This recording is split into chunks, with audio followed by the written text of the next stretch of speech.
Dan langsung saja kita undang sambungan daring dengan narasumber yang sudah bergabung dari Deputi ya, Bidang Meteorologi Klimatologi BMKG, ada Pak Guswanto. Selamat sore, Pak Guswanto.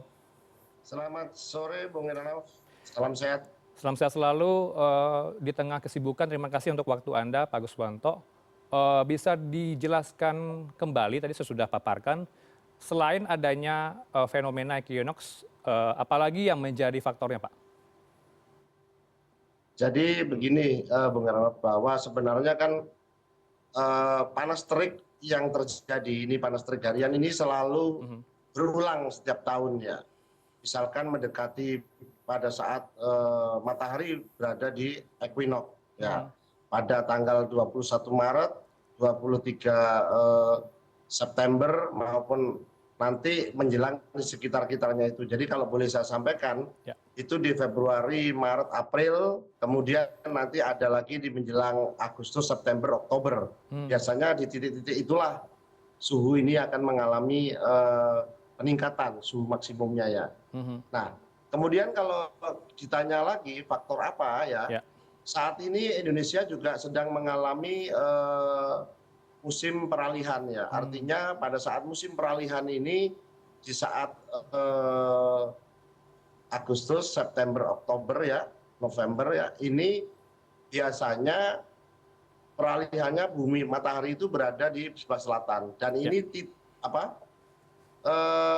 sinar matahari itu bersinar secara optimal. Karena pada saat peralihan ini, tutupan awan yang ada di sebelah selatan atau khatulistiwa atau di belahan bumi selatan itu tidak atau sangat minim ya, sangat minim, sehingga matahari itu secara optimum masuk ke dalam permukaan bumi, masuk ke permukaan bumi. Ini yang kedua.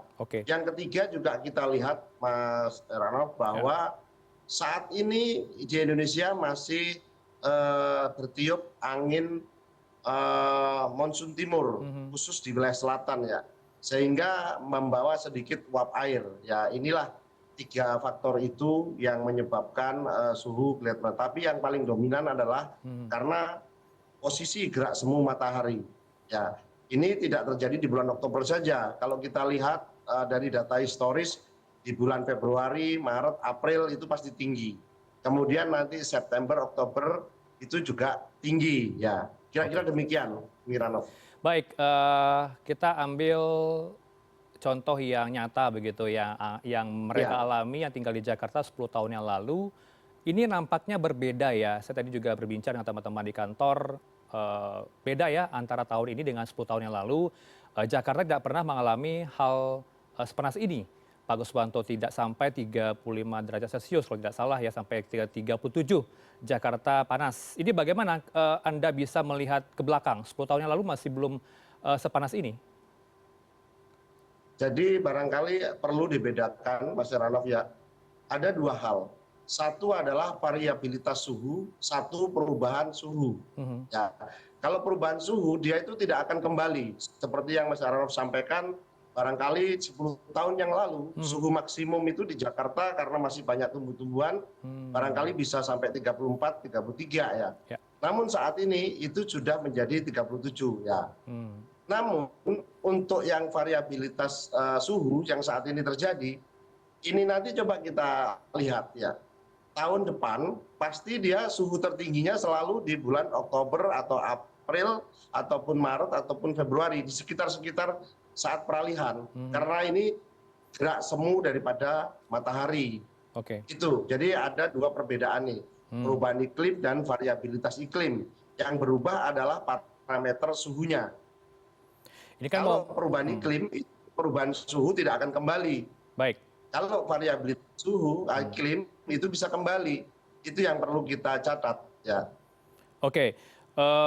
Setiap tahun ini kan kalau saya juga baca-baca ya soal suhu terik ini, Indonesia mengalami 2 kali di mana posisi matahari tepat berada di atas khatulistiwa. Kita sebut momen equinox begitu ya. Terjadi pada 20 Maret dan juga 22 September. Tapi ini Oktober hingga mau masuk November masih terjadi. Ini bagaimana Pak Guswanto bisa menjelaskan? Baik. Jadi saya sampaikan tadi bahwa equinox itu kan titik berada di ekuator ya. Oke. Ya, pada saat tanggal 21 Oke. Maret dia berada di ekuator, kemudian dia bergerak ke belahan bumi utara. Ya, dari belahan bumi utara itu akan muncul 21 Juni, nanti muncul 23,5 derajat. Itu terjauh dari titik kita. Nanti 23 September dia posisinya ekuator lagi. Nah, kalau tadi ditekankan oleh Mas Ranoff, kenapa kok terjadi seperti kok naiknya nggak di 23 September, kok malah di Oktober. titik tertingginya adalah di 27-28 Oktober, yaitu 38,4 derajat Celcius di Gewantayana Larantuka. Ya, ini yang perlu dicatat. Jadi memang ada saat ini kan posisi kalau kita hitung posisi matahari itu bergerak dari ekuator menuju ke belahan selatan ya, belahan bumi bagian selatan. Saat ini mungkin kalau perjalanan matahari mungkin sampai di 8 derajat lintang selatan. Sehingga masih ini. Namun sekarang kita lihat, saya memonitor di Gewantayana ya. Gewantayana itu tanggal 27, 28 masih 38. Sekarang udah mulai turun lagi. Sekarang udah kembali 37, 36. Inilah yang tadi saya sampaikan itu adalah variabilitas iklim atau khususnya parameter suhu maksimum. Baik. Karena dia kembali. Baik, singkat saja Pak Guswanto, saya harus menanyakan hal yang terakhir di closing statement dari Anda karena mendekati azan maghrib. Pak Guswanto, kalau bisa Anda beri himbauan kepada masyarakat, ini kan juga berdampak kepada kesehatan ya. Saya kutip juga pernyataan dari ahli kesehatan, ini berdampak kepada saluran pernafasan dan juga hal lain sebagainya. Apa yang bisa diantisipasi oleh masyarakat? Terakhir.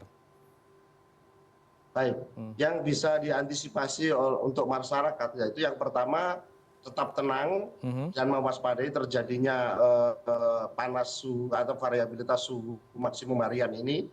Yang kedua untuk mengantisipasinya barangkali kita tidak berlama-lama beraktivitas di luar ruangan ya tanpa pelindung. Kalau toh harus beraktivitas di luar ruangan sebaiknya menggunakan payung, topi, kacamata hitam barangkali. Kemudian kalau toh untuk wanita biasanya menggunakan sunblock ya untuk supaya tidak kulit terbakar. Tidak sampai heat stroke begitu ya? Karena negara lain sempat terjadi fenomena heat stroke di India misalkan. Betul. Jangan sampai ya. Kita juga siap selalu air putih. Ya. Itu kira-kira barangkali yang bisa saya sampaikan. Yang penting kesehatan nomor satu. Kesehatan nomor satu, banyak minum ya 8 gelas per hari begitu ya. Betul. Kurangi aktivitas di luar rumah. Untuk menghindari dehidrasi. Iya, betul sekali. Baik, singkat saja terakhir mungkin Pak masih punya waktu untuk kedepannya bagaimana? Apa yang bisa Anda beri gambaran ke kami sampai kapan suhu terik ini? Apakah November sudah masuk hujan? Ya, kalau kita lihat kondisi panas terik ini diprediksi kalau khusus di wilayah Jawa ya saat ini sudah mulai terjadi hujan. Di Jawa Barat, Banten, kemudian Jawa Tengah, Jawa Timur juga mulai sedikit-sedikit mulai masuk. Nanti kira-kira pertengahan atau dasarian 1 November itu kemungkinan di wilayah Nusa Tenggara sudah mulai ada yang masuk. Namun kemudian dengan berakhirnya itu suhu akan kembali turun kalau kita lihat. Baik, tetap waspada begitu ya di tengah suhu terik yang terjadi di sejumlah daerah yang ada di tanah air. Terima kasih atas informasi yang cukup komprehensif Pak Guswanto, Deputi Bidang Meteorologi BMKG. Selamat Terima kasih, sore sehat menuju malam. selalu. Assalamualaikum.